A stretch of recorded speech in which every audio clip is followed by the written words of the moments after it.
प्लाटा ओ प्लोमो, इस एक फ्रेज से जन्म हुआ दुनिया के उस जालिम शख्स का जिसने लॉयर्स, जजेस, मिनिस्टर सबके सर पर इनाम रखा था, जिसने बच्चों के हाथों में ऑटोमेटिक राइफल थमाकर उन्हें कहा कि जाओ जाकर एक एक पुलिस वाले को चुन चुन कर मारो।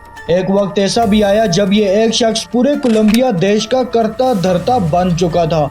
आलीशान घर, गाड़ियां और अनगिनत पैसा रखने वाला ये शख्स गॉडफादर, किंग ऑफ कोकेन और ड्रग लॉर्ड के नाम से जाना जाता था, लेकिन इसका असल नाम था अमीलिया पाब्लो एस्कोबार। जी हाँ, ये वही शख्स है जिसने 5000 लोगों का बेरहमी से कत्ल किया। पाब्लो के पास इतना पैसा था जिसको गिनना नामुमकिन था, इसलिए इसके पैसे वजन करके गिने जाते थे और वजन करके ही गाड़ियां बनाई जाती थी। लेकिन यहाँ सवाल ये पैदा होता है कि आखिर कौन था पाब्लो एस्कोबार और कहां से आई इसके पास इतनी बड़ी दौलत, और सबसे जरूरी क्यों आज आधे से ज्यादा लोग इस शख्स को क्रिमिनल और कुछ रॉबिन हुड समझते हैं। आखिर क्या है इस बात की सच्चाई, जानेंगे इन सब सवालों के जवाब इस वीडियो में।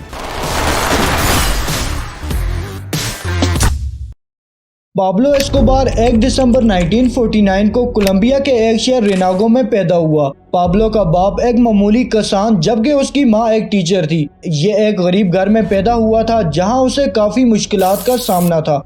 पाब्लो ने अपनी मुश्किल जिंदगी को आसान बनाने के लिए अपनी टीन एज में ही इलीगल काम करना शुरू कर दिए, जिसमें चोरी, डकैती, contraband, cigarette, fake lottery ticket बेचना वगैरह शामिल थे।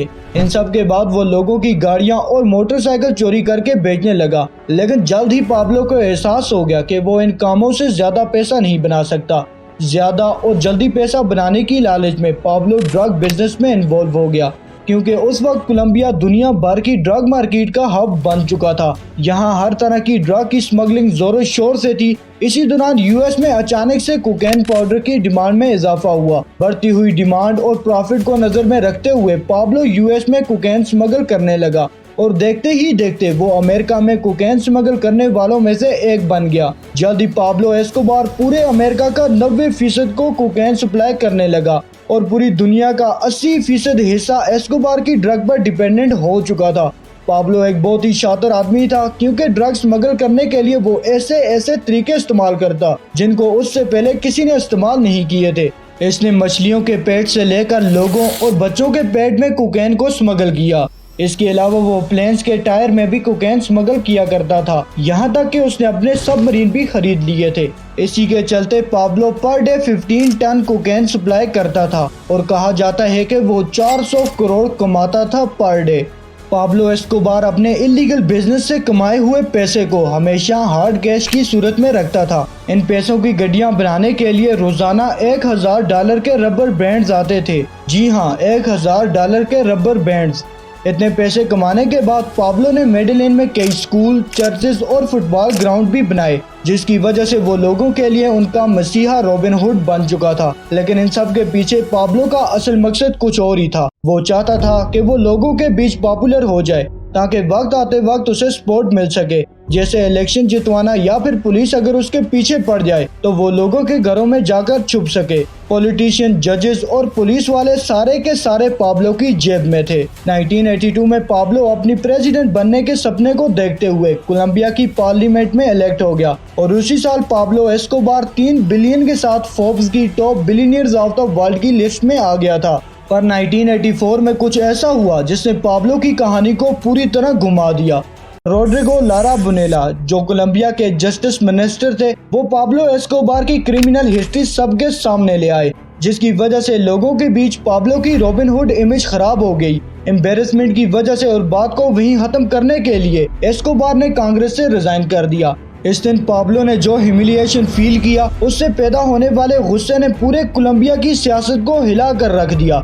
इसने कोलंबिया के 3 प्रेसिडेंशियल उम्मीदवारों को कत्ल किया। इसके अलावा कोलंबिया के अटॉर्नी जनरल को भी इसी ने कत्ल करवाया, और 1000 से ज्यादा कोलंबियन पुलिस अफसर का कातिल भी यही पाब्लो एस्कोबार था। कोलंबिया में अब पाब्लो को कोई नहीं रोक सकता था। इसके रास्ते में जो कोई भी आता, चाहे फिर वो कोई पॉलिटिशियन हो, रिपोर्टर, लायर या फिर जज, वो इनकी जान लेकर अपने रास्ते से हटा देता।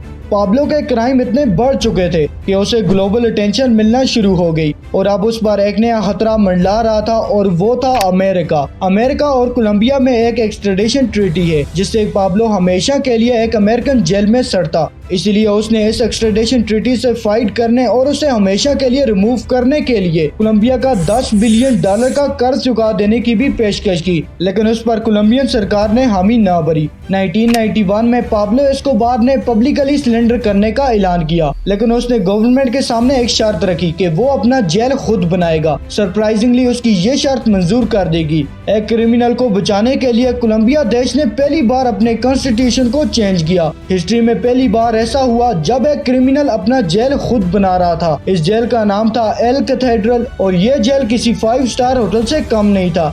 यहाँ हर लग्जरी फैसिलिटीज अवेलेबल थी। पाब्लो ने इस जेल को अपने और अपने साथियों के लिए एक कंफर्टेबल घर बना दिया था और धीरे धीरे ये जेल एक किला बन चुका था, जहाँ से पाब्लो अपने हर क्रिमिनल एक्टिविटी को कंट्रोल करता।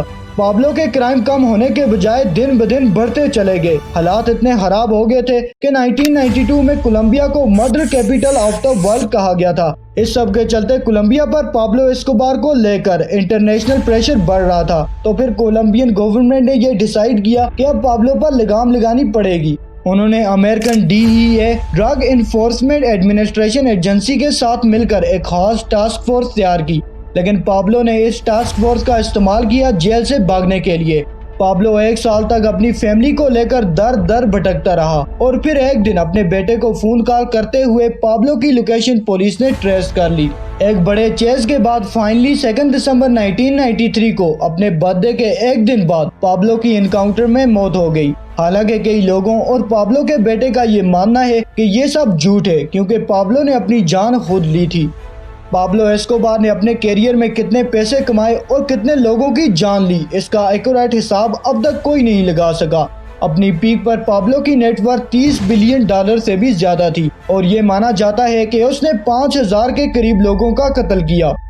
यह थी एक ऐसे शख्स की कहानी जिसका एक ही रूल था, और वो ये कि अगर तुम मेरे साथ हो तो मैं तुम्हें इतना अमीर बना दूंगा कि तुम्हारी 7 पुश्तें आराम से जिंदगी गुजारेंगी, पर अगर तुम मेरे खिलाफ हो तो तुम्हारे साथ साथ मैं तुम्हारे पूरे खानदान को खत्म कर दूंगा। और यही है प्लाटा ओ प्लोमो, यानी सिल्वर और लेड, या पैसा और मौत।